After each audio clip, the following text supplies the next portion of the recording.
أعوذ بالله من الشيطان الرجيم.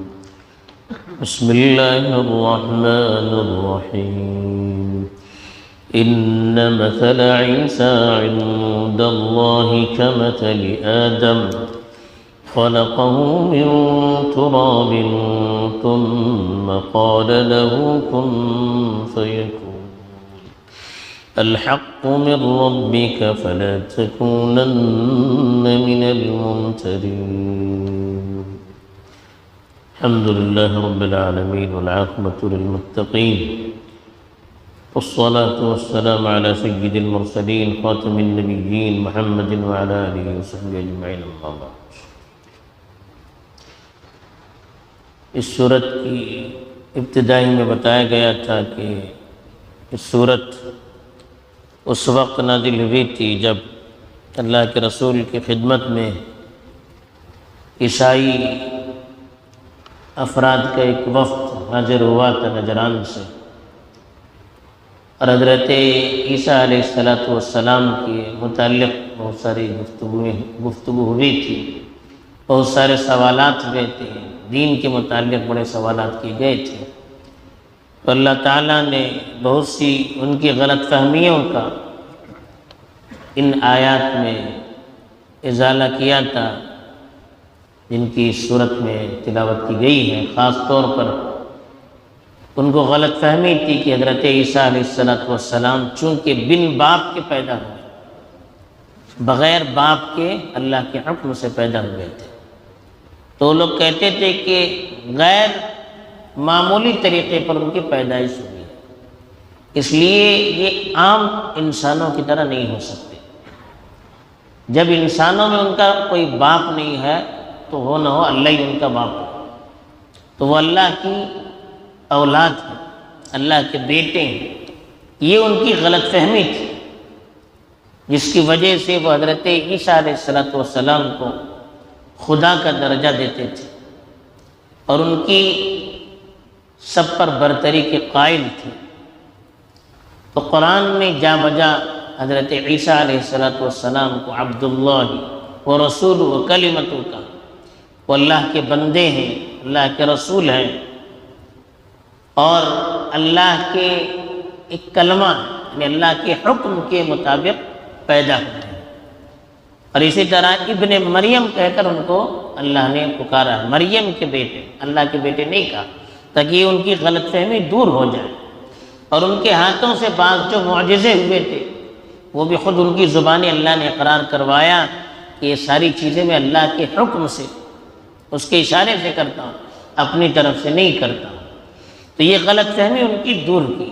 اب جو آیت تلاوت کی گئی اس میں بھی اللہ تعالیٰ نے ایک بڑی مثال دے کر ان کی غلط فہمی کو دور کیا. وہ کہتے تھے کہ حضرت عیسیٰ بن باپ کے پیدا ہوئے ہیں تو وہ اللہ کے بیٹے ہی ہوں گے، اس لیے کہ دنیا کے عام مخلوق تو ماں اور باپ، شوہر اور بیوی، مرد اور عورت، ان کے ملاپ سے پیدا ہوتے ہیں. حضرت عیسیٰ اس کے بغیر پیدا ہوتے ہیں، وہ اللہ کے بیٹے ہیں، وہ خدا کے ساتھ شریک ہیں. تو اللہ نے مثال دی، کہا کہ حضرت عیسیٰ تو صرف باپ کے بغیر پیدا ہوئے، حضرت آدم تو باپ ماں دونوں کے بغیر پیدا ہوئے. ان کو تو آپ انسان کہتے ہیں، رسول کہتے ہیں. آپ کے سوچنے کے مطابق تو حضرت آدم حضرت عیسیٰ سے بڑھ کر ہونا چاہیے، تو ان کو کیوں نہیں مانتے آپ؟ ان کو تو ایک نبی مانتے ہیں کہ انسان مانتے ہیں، جبکہ وہ بن باپ اور بن ماں دونوں کے بغیر پیدا ہوئے تھے.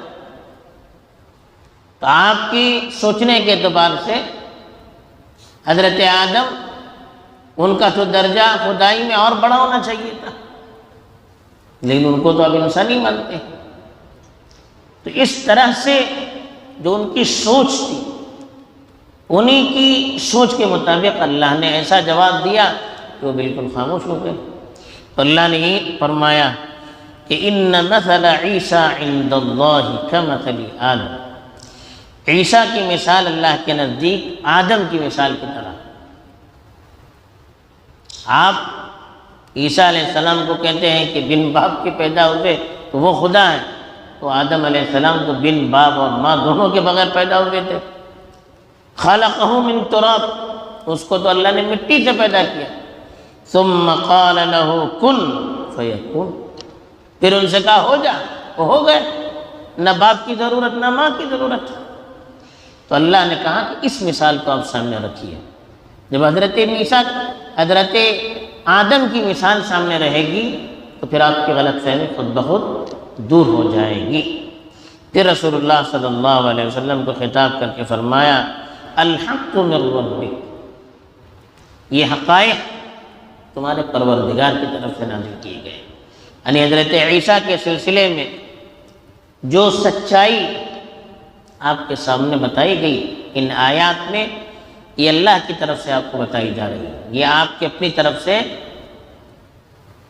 بیان کردہ نہیں ہے، آپ اپنی طرف سے سوچ کر نہیں کہہ رہے، یہ رسول اللہ کو خطاب کر کے پوری امت کو اللہ تعالیٰ بتا رہے ہیں۔ یہ باتیں جو اللہ کے رسول قرآن مجید کی آیات کی روشنی میں بتا رہے ہیں، یہ کوئی ان کی اپنی تیار کردہ نہیں ہے، بلکہ اللہ کی طرف سے نازل کردہ سچائیاں ہیں۔ اور عجیب بات ہے کہ ابھی موجودہ دور میں عیسائیت پر جو نئی نئی تحقیقات آئی ہیں، ان تحقیقات کی روشنی میں معلوم ہوتا ہے کہ قرآن نے جو بات بیان کی کہ حضرت عیسیٰ علیہ السلام خدا کے بیٹے نہیں ہیں، وہ خدا کے شریک نہیں ہیں، بلکہ وہ حضرت مریم علیہ السلام کے بطن سے، ان کے پیٹ سے پیدا ہوئے ہیں۔ یہی چیزیں ان کتابوں میں بھی لکھی گئی ہیں کہ ابتدائی دور میں بہت سے ایسے فرقے تھے جو حضرت عیسیٰ کو حضرت مریم کا بیٹا کہتے تھے، خدا نہیں مانتے تھے، خدا کا رسول مانتے تھے۔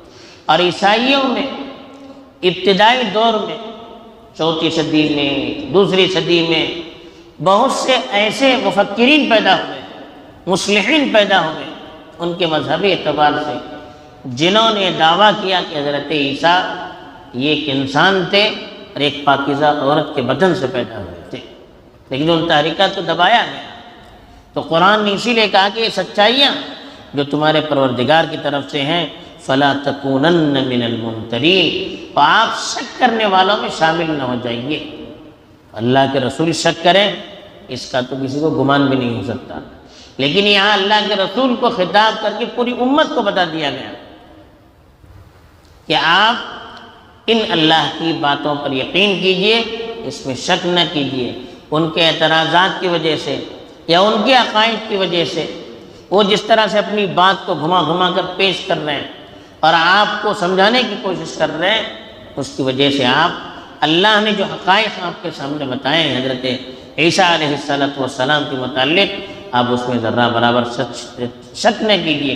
یہی سچائیاں ہیں، جیسا کہ ہم نے بتایا کہ ان کی تاریخ میں خود اس طرح کی باتیں ملتی ہیں، جس سے خود ثابت ہوتا ہے کہ یہ لوگ بعد میں غلط عقیدے کو پروان چڑھا رہے تھے اور اس کو معاشرے میں پھیلا رہے تھے، اس کا حقیقت سے کوئی واسطہ نہیں ہے۔ تو اس سے ہمیں قرآن کی سچائی پر بھی یقین اپنا بڑھانا چاہیے، اور قرآن نے جو معجزے کے طور پر بات کی ہے اس کی وجہ سے ہمیں اپنے آپ کو قرآن سے جوڑنا چاہیے اور قرآن کی سچائی کو معاشرے میں عام کرنے کی کوشش کرنی چاہیے۔ اللہ تعالیٰ توفیق دے، آمین۔ وآخر دعوانا الحمد للہ رب العالمین۔ سبحان اللہ بحمدہ، سبحان اللہ۔